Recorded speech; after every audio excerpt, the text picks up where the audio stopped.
անդամ, պատրաստվի Կարեն Արիստակեսյան։ Շնորհակալություն, մեծարգո նախագահող, սիրելի գործընկերներ, հարգելի հայրենակիցներ։ Այսօր մենք կանգնած ենք այնպիսի իրականության առաջ, որտեղ պետության ապագան ընդամենը դարձել է մեկ անձի իշխանասիրության գերի։ Նիկոլ Փաշինյանի ղեկավարած իշխանությունն արդեն 7 տարի շարունակ ապացուցում է, որ ի վիճակի չէ պաշտպանել Հայաստանի պետականությունն ու անվտանգությունը։ Ակնհայտ է, որ Փաշինյանի կառավարման տարիներին Հայաստանի անվտանգության համակարգը ուղղակի փլուզվեց։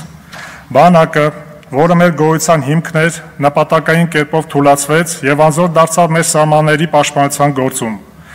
Արցախը, որն անկախության տարիների ողջ ընթացքում եղել էր հայկական ինքնության եւ անվտանգության կարևորագույն բաղադրիչ, կապիտուլացվեց, հանձնվեց ու Արցախահայությունը բռնի տեղահանվեց։ Հայաստանի տարածքային ամբողջականությունը խաթարվեց։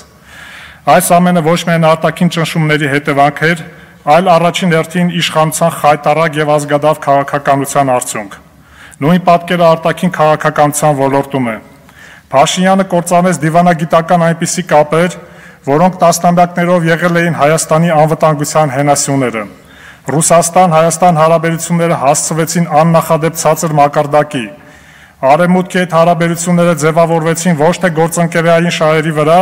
այլ կառուցվեցին մեկ կողմից իջեցվող հրահանգավորումների տրամաբանությամբ։ Իրանի հետ հարաբերությունները եւս վարկաբեկվեցին իշխանության անպատասխանատու հայտարարություններով ու քայլերով։ Ժամանակի ընթացքում փաստացի ռեգիոնում Հայաստանը մնաց մենակ, որպես բոլոր բևեռների կողմից անհասկանալի եւ անվստահելի երկիր։ Սա արտաքին քաղաքականության ամենամեծ ձախողումն էր։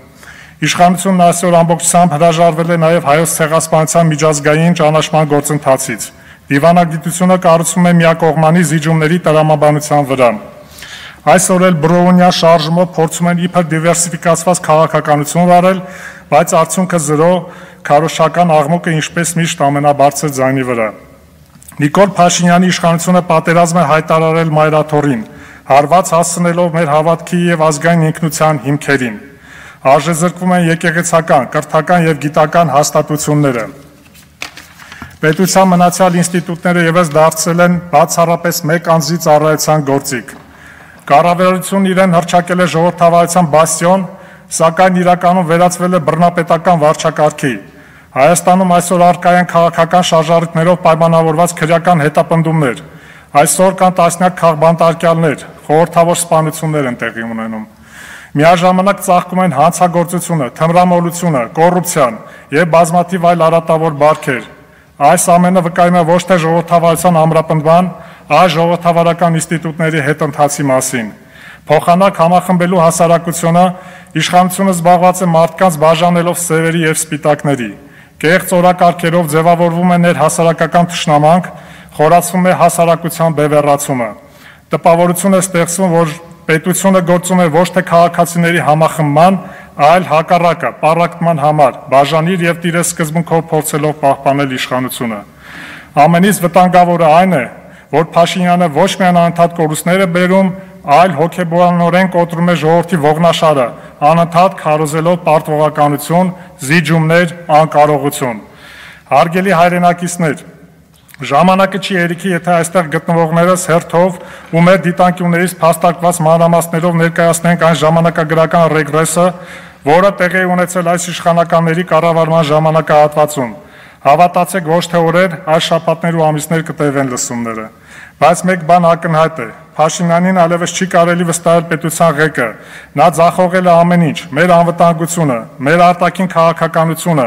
մեր ազգային ինստիտուտները, մեր հասարակության միասնականության գաղափարը։ Ուստի այսօր արդեն խոսքը ոչ թե քաղաքական նախասիրությունների մասին է, այլ պետական գոյատևման հարցի։ Պետք է միասնական ջանքեր գործադրել, փորձել մեկ ճակատով հանդես գալ, միավորվել իշխանափոխության այս պահին ամենաիրատեսական եղանակի վարչապետին անվստահություն հայտնելու գործընթացի շուրջ եւ ազատել Հայաստանն այս իշխանությունից։ Շնորհակալ եմ։ Շնորհակալություն, պարոն Խաչատրյան։ Հաջորդ ելույթի համար հրավիրում եմ Հայաստանի Հանրապետական Կուսակցության խորհրդի անդամ Կարեն Արիստակեսյան, պատրաստվի Հովհաննես Ավետիսյան։